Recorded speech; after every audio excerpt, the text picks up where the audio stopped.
Let's do this. All right. Welcome, guys, to week 3. This is when the magic really starts to happen. So we've already learned about intermittent fasting, which you guys all know. Most of you are doing a 12 to 16-hour protocol.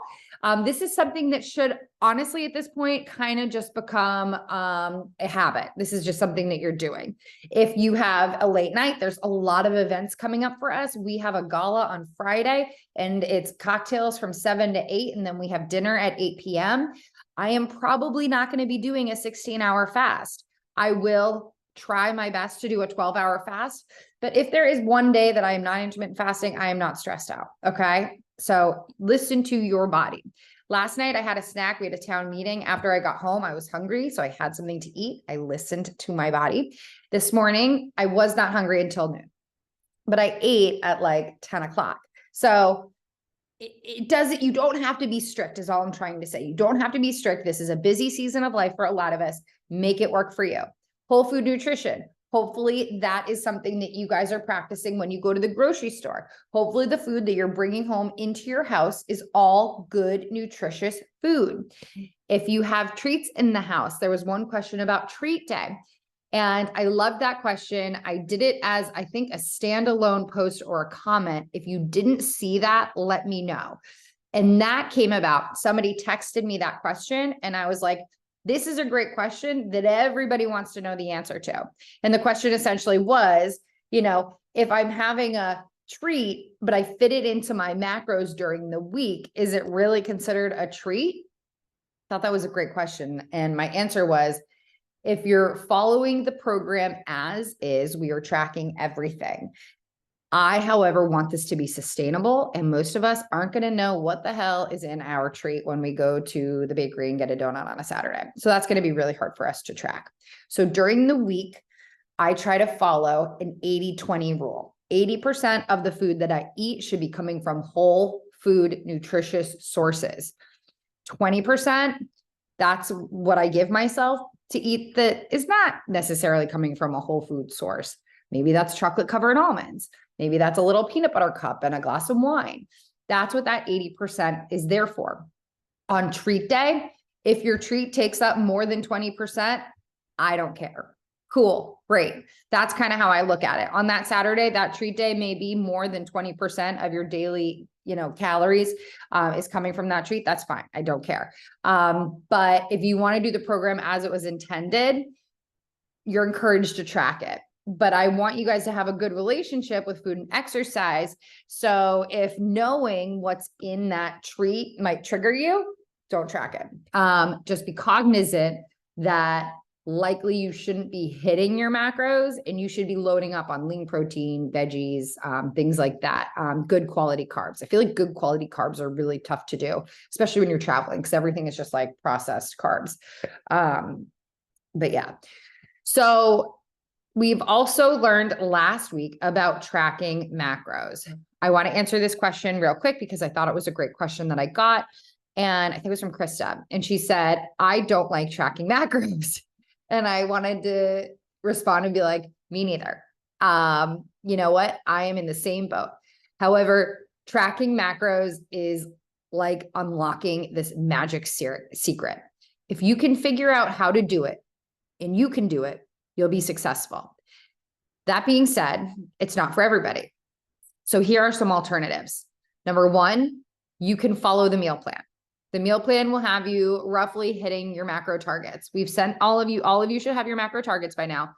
And if your total is around 1,600 or 1,650. If you are below, you are going to want to subtract, like take away a snack from our meal plan. If you are above that, you will want to add a snack. Okay. I know I have a lot of you guys at like 1,750 or 1,850.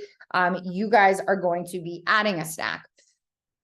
Next, what I like to do when I am tracking, and I don't actively track, but every now and then I will in an Excel spreadsheet, create my weekly plan for my meals. Okay. I'll do the entire week. So it's like, I'm going to make extra dinner on Monday, and that's going to be my lunch on Tuesday. Wednesday, I am going to have the same lunch as Thursday and Friday. And I almost play this game of Tetris. I have the same 2 breakfasts, like every single week. I have for 4 years. Sometimes I add something, but I love eggs and chicken sausage and avocado on Monday, Tuesday. The rest of the week, I will alternate between a smoothie, protein pancakes, and oatmeal. Always have those. So I kind of play Tetris with what's on sale, what's in season, what do I like, what does my family like? Easy tacos, always going to be somewhere in there because it's just easy to make. I like it. Nick likes it. The kids like it. You know, where am I going to put that? So on like a Friday, take 15 to 20 minutes, plan out your meals. It might take you an hour the first time you do it, but it will get easier as you go. Plan out your meals, hitting your macro targets. I use Excel, so I have like the numbers in there. I think I sent it to you guys. If I didn't, I'll send it after this meeting. And then I don't track during the day. I do not pick up my phone. I do not put my things in the app, which I know I should be telling you that I do, but I don't. But I have my plan and I follow it. And I know that if I follow my plan, I will be tracking, I will be hitting my macros. So it takes away the burden of like being on your phone and entering like, you know, and I'm not entering like some red onion that goes on a salad. Like I'm not tracking that, but you know, it keeps you away from being a slave on your phone or to your phone. That is the second option. Okay. So first option, follow the meal plan. Second option, plan your meals that hit your targets and then just stick with your own meal plan that you did. And then this third option, and this is not going to work for everybody. And that's why this isn't the program protocol, but stick with eating whole foods. I know I have that 80-20 rule, but you're going to avoid the 20%. Okay. You're just going to stick with like the good foods. I'm not telling you not to have treat day on Saturday, but you got to be pretty diligent about like making your food from scratch, pretty much. Like you are cutting up those sweet potatoes and you're roasting them yourself. You are not buying things that are processed. You are not buying things that come from, you know, already made from the grocery store. You know what's going in your body. That is, in my opinion, another way to be successful on the program without tracking. However, if you come to me in 2 weeks and you say, I'm not seeing any progress, I am gaining weight, I'm going to say, are you tracking macros? And you're going to say no. And I'm going to say, it works. I know it's not that fun, but it works. I see there's a hand raise. I'm going to get to you in a second, Dana.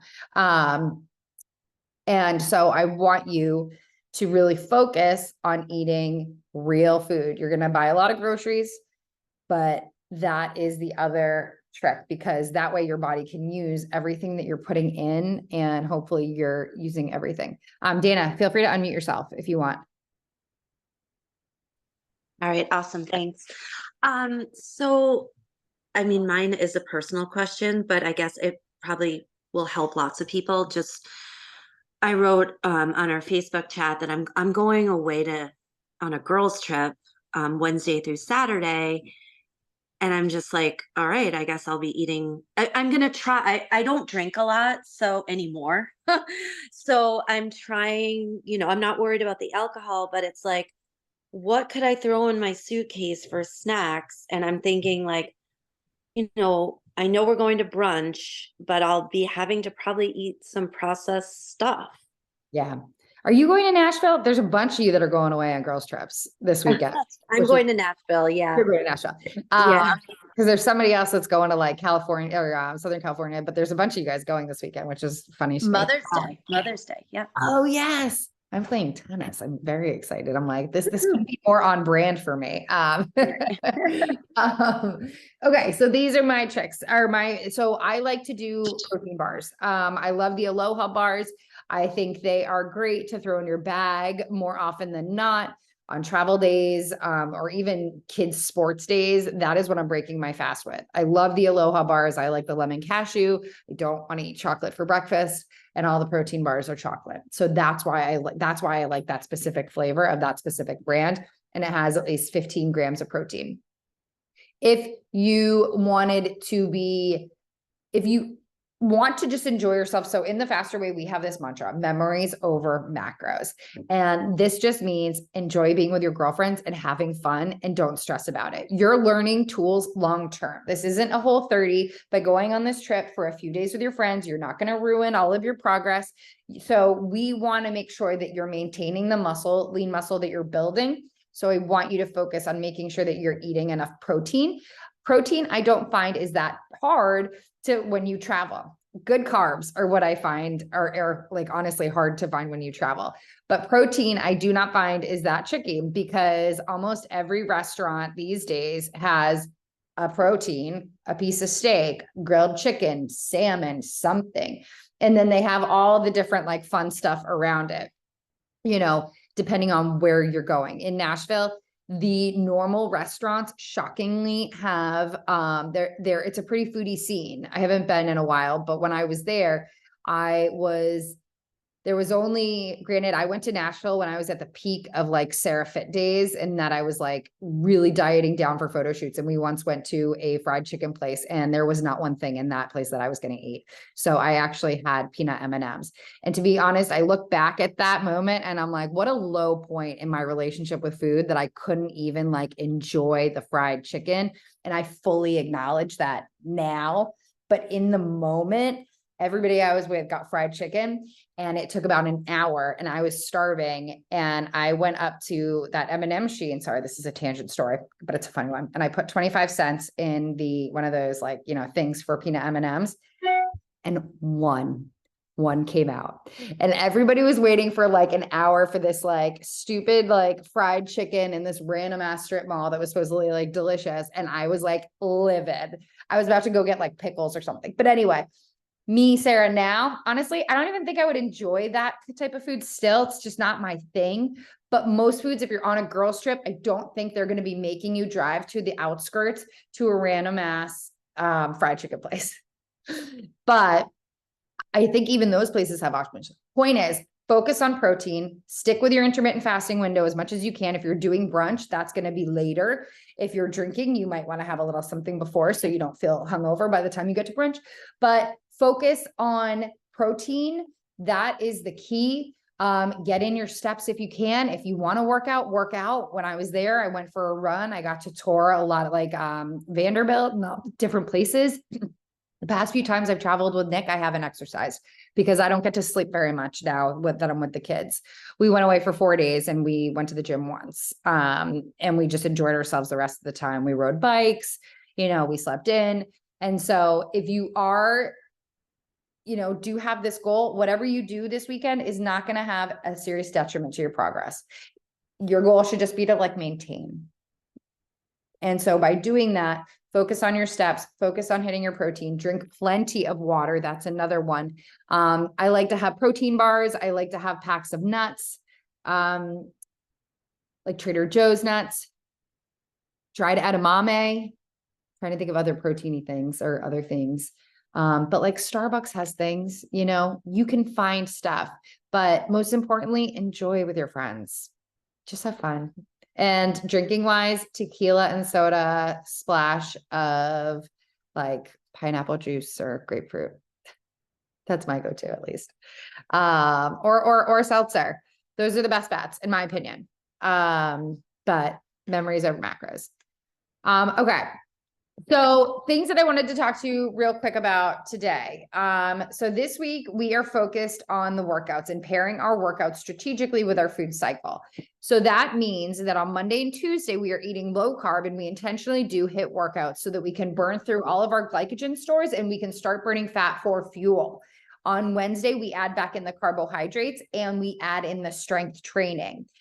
You will see in the app that on Monday, it's a HIIT workout. I have been honest with all of my clients forever.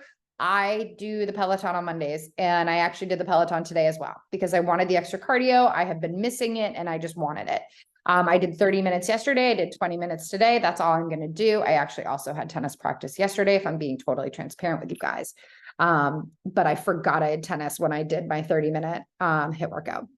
That being said, somebody said to me, I'm still doing my workouts at my gym. What should I do with carb cycling? Carb cycling should be 2 days back to back. If you're eating low carb, your HIIT workouts should be back to back, whether you're doing the Peloton, you're doing our faster way workouts, or you're going for a run. You should be doing the 2 HIIT cardio days back to back. And the idea of HIIT is that your heart rate gets really high and then it drops and it tries to recover. And then you bring it right back up and then it recovers and then you bring it right back up. So yeah, Megan asked, are boot camp type classes with half cardio strength okay for HIIT? Yes, that's where I'm going with this. So if you are someone that likes to do berries or Orange Theory, or I've never taken a burn boot camp, but I think it might, actually, I don't think burn is always HIIT, but sometimes I think it is. But those types of classes, those are totally good and okay, like on Monday and Tuesday. Love a good half and half, like a bike boot camp on the Peloton. If you're not bike boot camp or a tread boot camp in the Peloton, those are great for a Monday or Tuesday. Do take note though, that on Wednesday we do full body.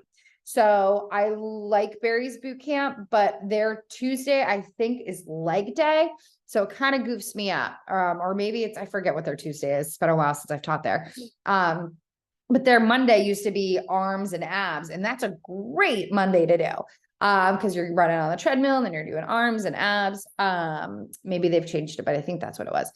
Just be cognizant that if you're doing something like that on a Tuesday, that Wednesday is going to be legs, chest, and shoulders with us. And then our Thursday is biceps, triceps, and back.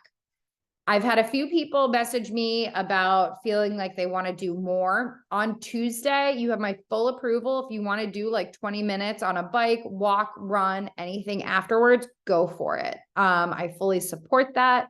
Our workouts vary every single month, and some months they're more intense than others. And if you feel like you have the time and desire to do that extra 20 minutes at the end, I approve. Unless I have messaged you and I'm like, focus on strength. Stop being a cardio bunny, because some of you I've said that to in a nicer way. So things to note with this format. If you are one of my clients who has hypothyroidism or Hashimoto's, or you have signs and symptoms of these things and are not yet diagnosed, HIIT may not be for you.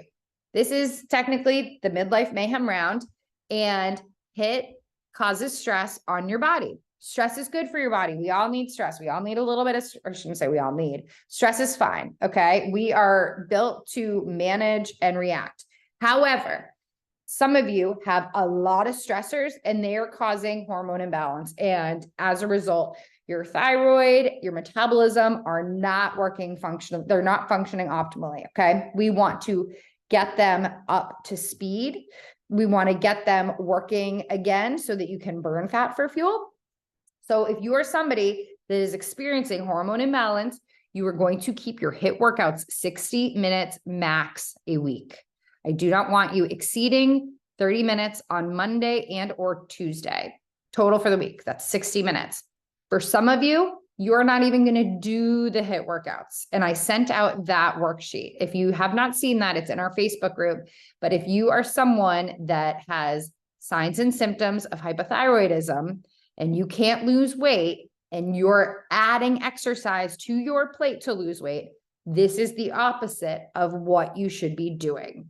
Okay. If this is you, your workout instead is going to be something that is low impact, that is not causing this type of stress on your body. A walk, yoga, even something like a bar class. We do not want you to be causing extra stress on your body through HIIT if you have one of these autoimmune diseases.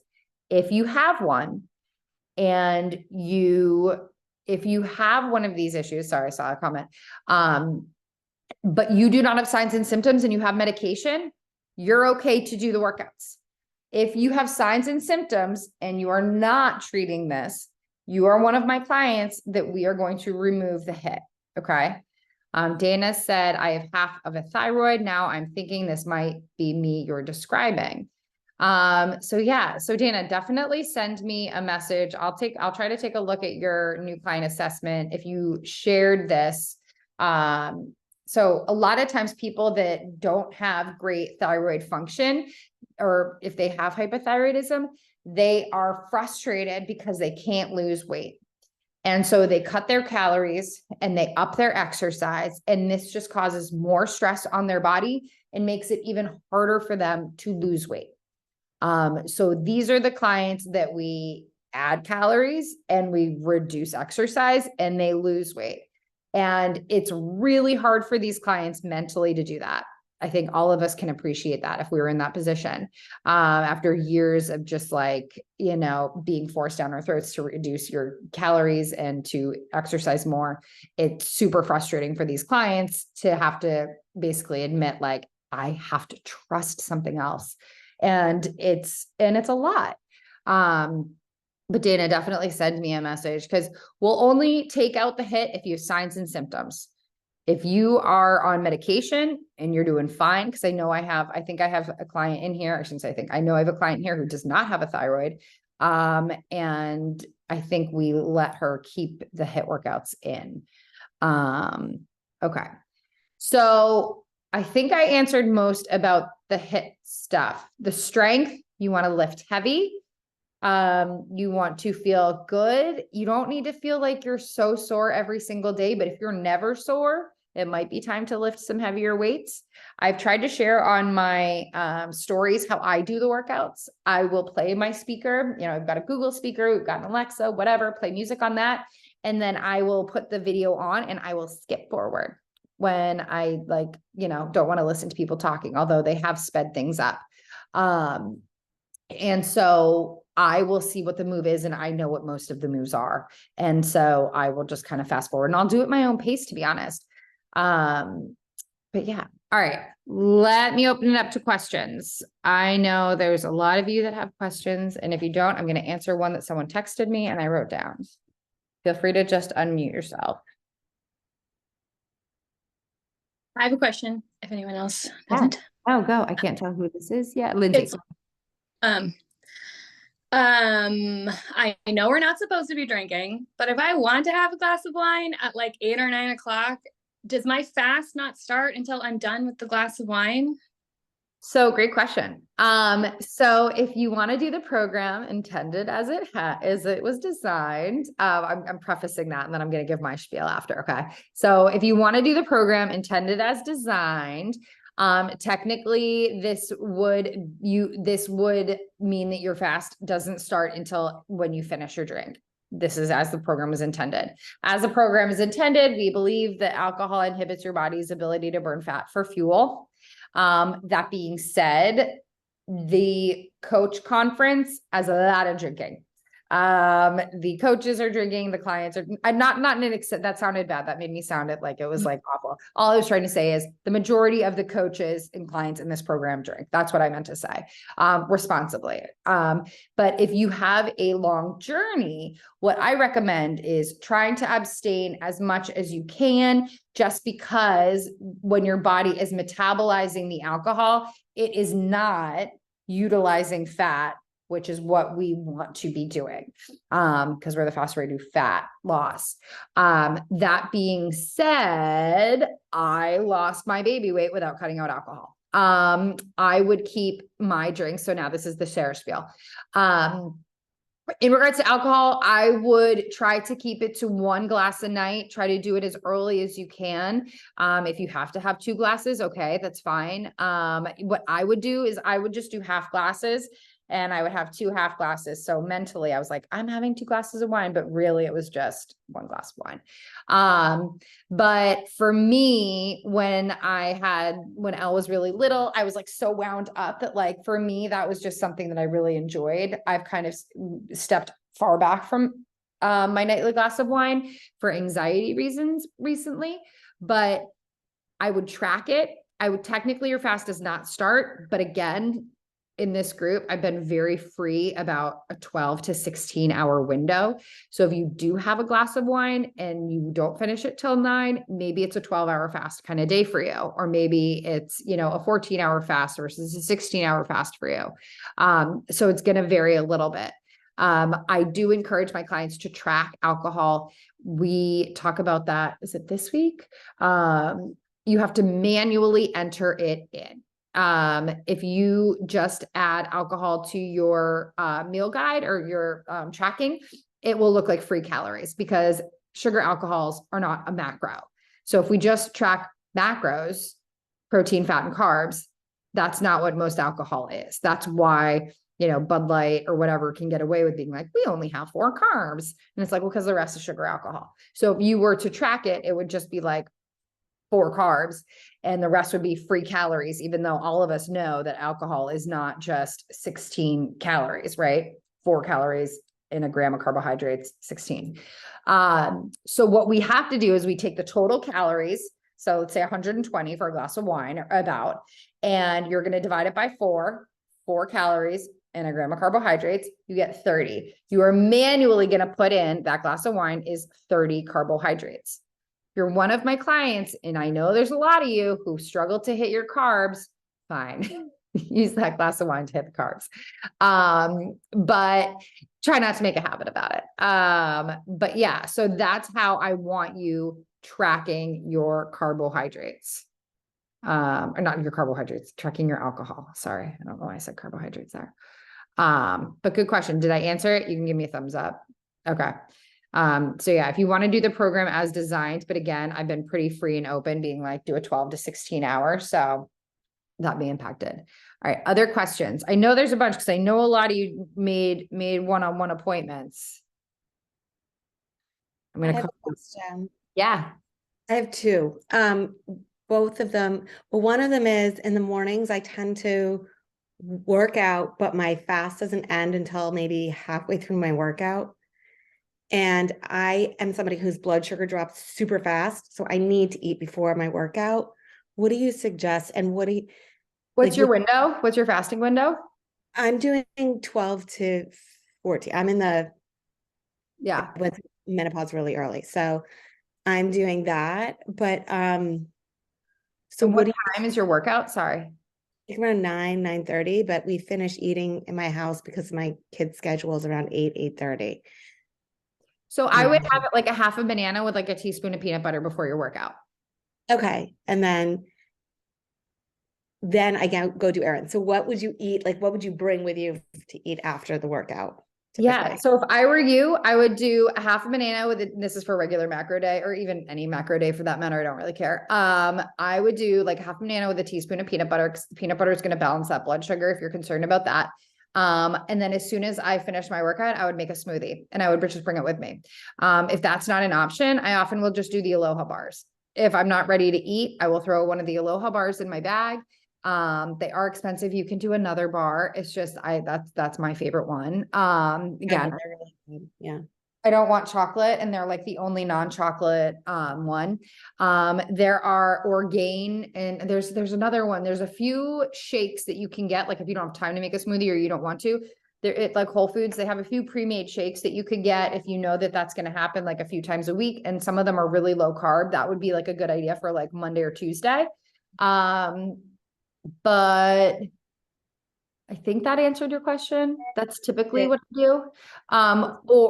Or like hard boiled eggs. If you Yeah. hard boil eggs, those could be like good on the go. I'll do that sometimes. But yeah, I think I answered your question. And my other question was about macros and counting them. Do you count like I just had a salad with a little bit of mango and some cucumber and a tiny bit of dressing. Am I supposed to count all of that? I have no idea how much mango was in it.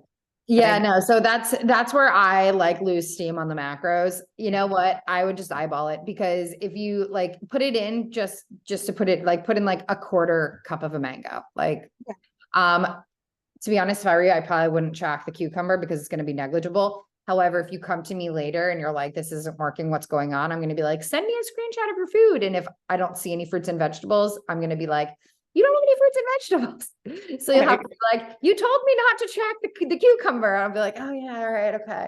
Just like remind me.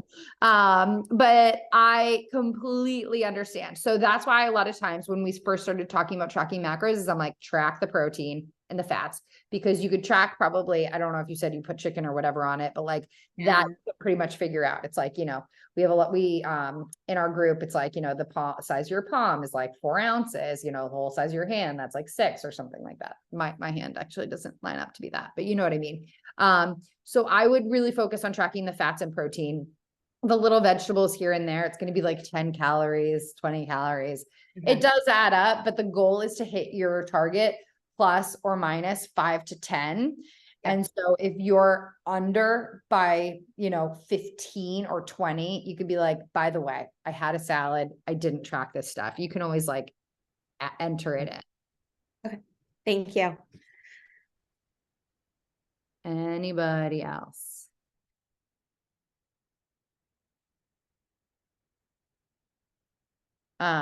One question that someone did ask that was via text was about workouts in the gym. And I kind of said that for HIIT workouts, but in regards to other workouts for other days of the week, I would really encourage you to focus on classes that focus on strength and are not hyper focused on HIIT and cardio.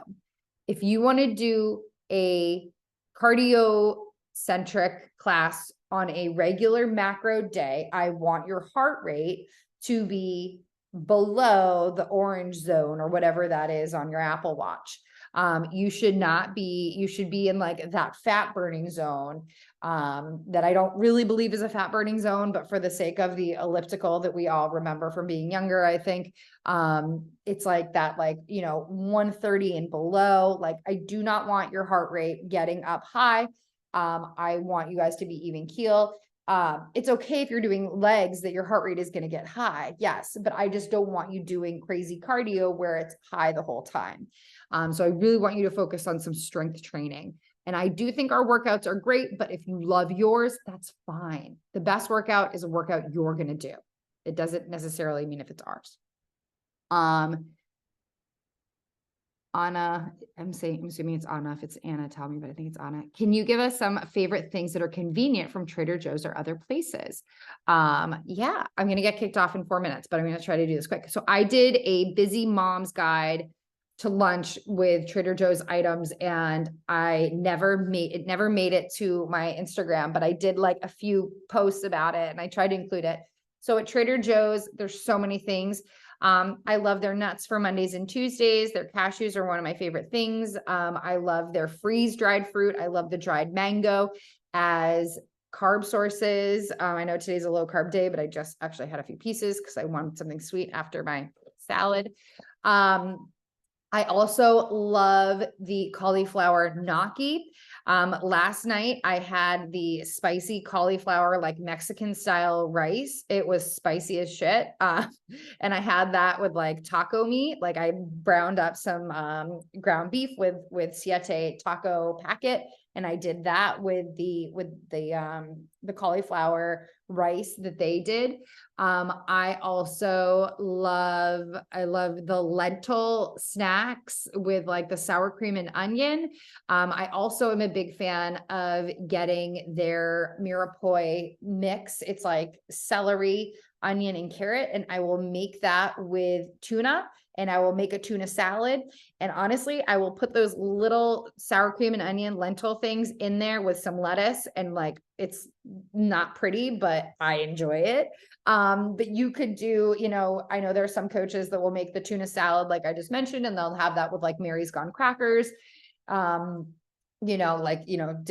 the crackers with the tuna. I enjoy doing that as well.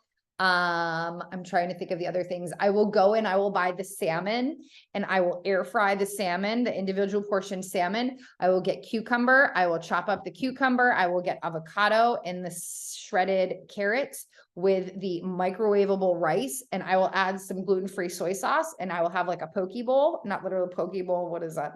A salmon bowl. That is another lunch that I do a lot. I need to get this out there on Instagram because it was good content that I had that day. And then, the chicken with any of their salsas in the slow cooker, make it, slow cooker chicken. You could put that in Siete taco shells as tacos. That way you could put that chicken on, again, that microwavable the frozen rice that you can microwave it, and do that again with like some peppers and onions. All right. I think I answered that. I have 1.5 minutes. Anybody else? I'm going to get kicked off, but that's okay. All right. The last thing I'll say in these last 60 seconds, since there were a lot of you that it seems like you guys wanted a one-on-one, I'm not opposed to doing like an additional group training. And where it's like, because I feel like a lot of you guys do have the same questions. And I feel like these were awesome questions because a lot of you benefited from hearing the answers of other people. But if people want more, I'm happy on Thursday to do another small group, kind of in place of doing the one-on-one, so that way, you know, a bunch of you might have the exact same question again, but instead of spending an hour, it's like an easy 20, I shouldn't say easy, it's 20 minutes on my end, just so that I have more time to try to, like, you know, get through the text messages and get through all of the Facebook posts. Because I also have my VIP clients in addition to you guys, and just trying to best use my time as a mom with 3 little kids who works part-time to try to help my clients succeed, because that's my goal. I want to help you guys build healthier relationships with food and exercise and boost your self-confidence, whether that's losing weight, building muscle, or just getting back to feeling like yourself again. So that's all.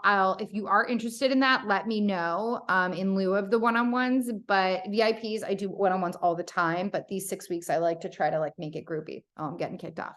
All right. I'll see you guys next week or sooner. Bye now.